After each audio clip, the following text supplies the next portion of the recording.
It's time for this week's episode of Brandon Sports Talk, featuring in-depth interviews from those who are trending in the world of athletics. And now, here's the host of Brandon Sports Talk, Brandon Pate.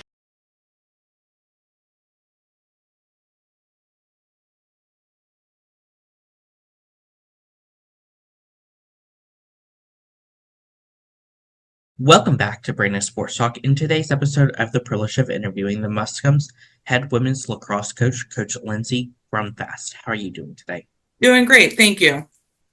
Can you talk about how you knew that you wanted to get started in coaching in college women's lacrosse?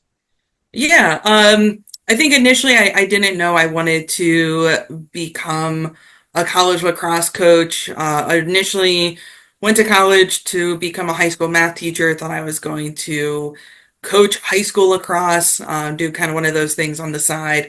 Ended up not getting into regular education. Ended up working at outdoor centers for about 6, 7 years. And all throughout the way found myself coaching lacrosse, whether it was youth club, high school, and then really in about I think 2016, decided to make the leap. Started to try to do a lot of things to make the jump into college coaching.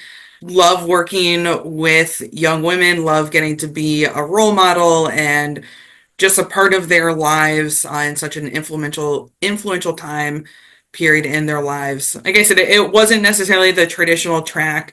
Didn't know exactly that this is what I would find myself doing when I graduated college. What was that experience like for you going to Dominican College and getting to play collegiate lacrosse for them? It was great. Some of my best friends came from playing lacrosse. In fact, was just texting some of them earlier today. Our team shop just went live where you can buy Muskingum lacrosse gear. So I was just texting two of my friends because I know they want to buy some stuff. Their husbands want to buy some gear. But yeah, it's a huge part of who I am. What was that feeling like putting on that uniform and representing them? I'm gonna really age myself. It was so long ago. We're talking the first time I put on the jersey now was 17 years ago. So it's almost hard to remember what it was like. I can tell you our first game was an away game. I was on a grass field at one of our top rival schools in conference. We were a very new program, so we actually pulled up and were explaining some of the lines and some of the rules to our new teammates. But it was fantastic. I tell the team here often, you're not going to remember all of the games you played in college. In fact, you're really only going to remember at most a handful. And I do indeed remember my first game. What was that experience like for you getting into being an assistant coach and coaching on the college level at State University? That was just kind of something that fell into my lap. SUNY New Paltz, my high school coach was the college coach there. When I graduated college, went on to get my master's degree at SUNY New Paltz. Like I said, my former high school coach was the college coach there, had a part-time position. So I hopped into that and I loved it. It was a great transition to be able to complete my college playing years and then immediately get to coach. It was awesome. How is that experience like going to Parkton and getting to be the assistant coach there? It was awesome. Pinkerton was a great experience. Kind of fell into that one. I was coaching youth, coaching club in the area, started coaching with that high school team. What was that experience like for you becoming a head coach for the first time and going to Quaker? Yeah, my experience at Earlham College was an awesome experience. The year prior, I was an assistant coach under Molly McDonald, and it was just a really great experience and being able to step into the head coaching role with a program that I was very familiar with at a school I was familiar with was a really, really great experience. For you as a head coach at Quaker, what were some of your biggest accomplishments? In my first year as a head coach, we were the number 2 seed in conference, got to host conference playoffs for the first time in program history. I would say that's probably one of the top Um, like I said in my previous um, answer, that you only remember a handful of games that you play in. I think that the same is the truth as far as coaching. You only remember a handful. But yeah, getting to be the number two seed and getting to host the first round of playoffs was definitely a really huge accomplishment. What was that experience like for you going to coach at Earlham and being the head coach there? Yeah, it was a fantastic experience. Again, was really familiar with the team, really familiar with the area, the school, the program, and it was a really easy and smooth transition. With you having two head coaching experiences, how did that help you to coming to Muskingum and becoming their next head coach? Yeah, it definitely set me up for success. I knew what it was that I wanted. I had a clear vision, clear expectations for the team, the program. I'm in my fourth year here, and I would say we're finally in the path that we really, really want to be on. So obviously having those prior stops really helped me out. As a head coach, what has that been like building that coaching staff and the players around you? Yeah, so for the first time in my coaching career, I actually have a former player as one of my assistants. So here at Muskingum, we've got graduate assistants, so it's a 2-year cycle. And it's typically somebody freshly out of college or recently out of college. So getting to have one of my former players as my assistant coach, like I tell the recruits, it's really humbling. That somebody wanted to come back, wants to work with me. And what's really great about that is she understands my system. She understands how I play, how I coach. And so it's been a really smooth and easy transition for her. For you, what was that feeling like stepping onto the lacrosse field at Muskingum for the first time? Yeah, definitely it was not super traditional. We had low numbers, we had a lot of injuries. So our first year here had a lot of ups and downs. And so we talk about it often with the senior class of remember what that was like your freshman year and let's really soak it in and love the experience we're having now. But yeah, it was awesome. It's a group of young women who want to work, who want to compete, who want to fight, who want to support one another. Love it. Can you talk about, of course, the culture that you've built for the women's lacrosse program? Definitely a culture that we really try to push is one that is super supportive. That is something that I'm constantly talking about. We give shout outs at the end of every single practice, and I'm asking the team to, if you see your teammate did something well at practice today, give them a shout out. They're working on something, give them a shout out, give them a pat on the back. We call them stick taps in lacrosse, where you just tap the butt of your stick. That give them a little stick tap. Yeah, like I said, we're just really big on supporting one another, looking out for one another. The first day of classes, the day before, some of the upperclassmen took around the underclassmen to show them where their classes were, help them walk around. And like I said, that's the culture that I want, that a team that looks out for one another and is just super supportive. What are some of the traditions that you have helped implement it on game days? I don't know that the traditions have come from me, to be honest. The team has gotten really into eye black. So they'll be in the locker room jamming out to some music and layering up their eye black, which has also turned into glitter pregame. I say it to them often of, look good, play good. And they take it to heart. As a head coach, what are some of your game day routines and rituals like? For me, try to watch film the day of the game. Typically, game day, it's all about the game, and it is the current game, is what I'm really focusing on. Watch some film, relook at the game plan or scouting report. Maybe change up some things last minute if needed. I'm a big coffee drinker, so got to have my game day coffee. But yeah, I also really like visualization, so I'll even go and sit at the field and visualize, parts of the game and what that's going to look like. Who are some of the teams in your conference that you compete against? In conference, we're competing against Baldwin-Wallace, Ohio Northern, Capital, Mount Union, John Carroll, Marietta. What is that home game atmosphere like when teams like Ohio Northern comes to home versus going to Baldwin? Yeah, I think we have a great home game day atmosphere. We just, I guess not just, 3 years ago, or I guess 2 years ago, finished our brand new indoor athletic facility, which is just right across the way. So our stadium kind of sits in a little bit of a bowl between our old gym, which also houses our basketball, volleyball court, and then the new indoor facility. So the team gets to be in the locker room. We get to walk out as a team down the steps and looking directly into our home stadium, which just has a really, really, really cool feel to it. Um, like I said, of getting to walk out of your locker room and immediately hear the music playing and echoing throughout campus. Really cool feel. What is that away atmosphere like when going to teams like Mount Union? Truthfully, we haven't been to Mount Union since my first year. They have come to us for the last 2 years.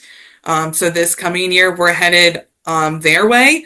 I would say what's great about our team at even away games, we have a lot of families that travel. So this is really the first time I've been part of a program where no matter where it is we're going, we've got fans. And I think that's really unique. It's really special.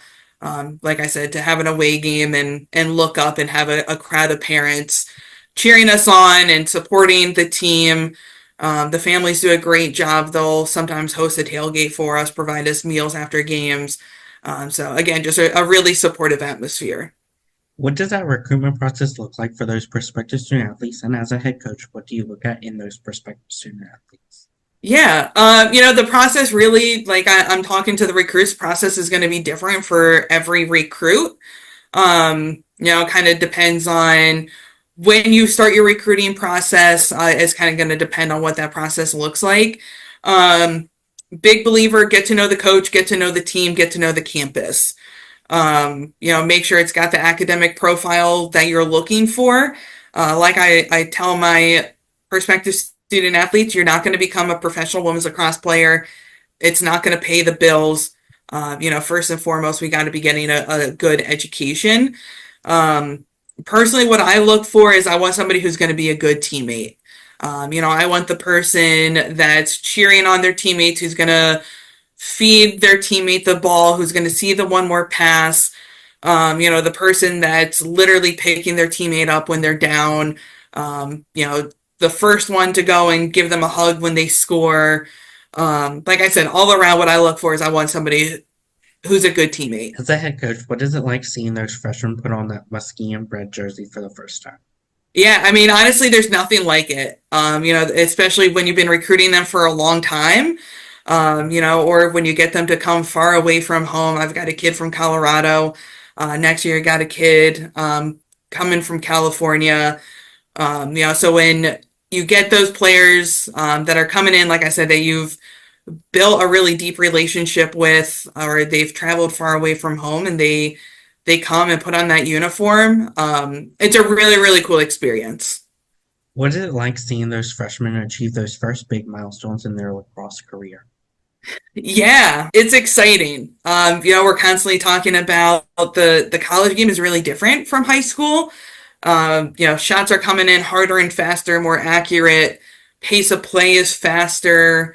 There's a possession clock, which also makes the game faster. It's more physical. So seeing them, whenever it is, get their first start, score their first goal, get a first, ground ball, big save, whatever it is. It's exciting, and like we talked about before, something we talk about with the team is support one another. And the team is really good at celebrating those big things and also those small things. What is it like seeing those seniors put on that Muskingum red jersey for the last time? Yeah, oh, it's sad. We've got a group this year. Somebody came back because of COVID years. She's technically in her 6th year. We've got another player, again, because of COVID, is back for a 5th year. And then we've got just again the way everything lines out. We've got 9 people that are going to be putting on the jersey for the last time this year. Um, and I can already tell you that last game, they're already making fun of me senior day. Like, Coach, how many tears are you going to have? Um, Again, it's a humbling experience to be a part of somebody's life for 4 years and get to, yeah, again, see them come in as an 18-year-old freshman and see them leave as a 22-year-old, 23-year-old senior, and how much they've grown and developed and made friends. And yeah, it's all exciting, and all of that culmination of then watching them walk across the stage at graduation um, is exciting, with, also tears. What is it like getting to see them achieve those last big milestones in their career as seniors? Just like their first milestones, it's all exciting and it's fun. It, like we talked about, you only remember a handful of your college games. And I do remember my last college game. I remember all of even like the smaller, teeny tiny details. But also try to remind the team, like, your college days, your college athletic days, like, they're not infinite. They do eventually end. And at the end of it, it's the people, right? It's the people that are going to make the difference. Yeah, like, we score some goals, we set some records. This class is walking out already having set a bunch of records, and they still have another season under their belts, which is super exciting to see what they can accomplish as a group in their last year. But at the end of it, it's the relationships. It's texting your former college teammates 14 years later, being in their weddings, meeting their kids. It's all of that stuff. As a head coach, what is it like seeing those college seniors going on and playing professional lacrosse, whether it's Athletes Unlimited or getting into coaching? Yeah, I've got a lot of former players of mine that are college coaches. And again, the only word I can use is it's really humbling. It's humbling when they ask me to be a letter of recommendation for them. It's humbling, when they want to call me up and ask me for help with a drill or a play. I have a former player that I pick her brain. Hey, what drills do you have? What plays do you have? Can you help me, like, rethink through this? Like I said, it's a super humbling experience. There's a national convention every year in November. This year it's in Florida. And knowing that I've got 4 former players that are college coaches and I get to see them at that is just exciting. It's really, really fun, to see how my tree has kind of grown, and know that, somewhere deep down inside, a small part of it, they want to coach because I inspired them some way, shape, or form is really cool. What is it like as a coach seeing those players that have aspirations of playing professional lacrosse going to Athletes Unlimited? Yeah, the Athletes Unlimited is really challenging. It's a small number of people that make it into that. So none of my players have. Those tend to be more like D1 and out of the top tier. Again, it's a really small number that are making it into that. What are some of your future plans for the program moving forward? Yeah, goal this year, making a conference playoffs. And then using that as a stepping stone to launch us forward. That is very much what the team is working day in and day out to accomplish. They know what the goal is, they know what the mission is, and we're here to get it done. What advice would you give those incoming freshmen entering their first year of college lacrosse? Soak it all in. And it's okay to not know. It's okay to make mistakes. We talk as a team about we've got to be okay making mistakes, right? Making mistakes are how we learn. And as a freshman, nobody's expecting you to have it all figured out or even any of it figured out. I joke with the team, the best part about being a freshman is becoming a sophomore, right? Just being a freshman is challenging. You were just on top of the world. You were just a senior. You were the leader. And now you're coming in and everything is new. It's a new team. It's a new coach. It's a new atmosphere. It's a new schedule. So just soak it all in, lean on your teammates, and don't be afraid to make a mistake. What advice would you give those college juniors transitioning into being leaders and being seniors? Yeah, what I told my group of seniors now, um, again, your time isn't infinite. This is it. Figure out what legacy you want to leave. Figure out how you want to leave the program. Think about the people that made your freshman year impactful and go be that person for the underclassmen. What advice would you give those college seniors that have aspirations of playing it in lacrosse for Athletes Unlimited? Yeah, shoot for the stars. Again, don't be afraid to fail, right? Just kind of that same thing that, telling the freshmen, don't be afraid to make a mistake, don't be afraid to fail.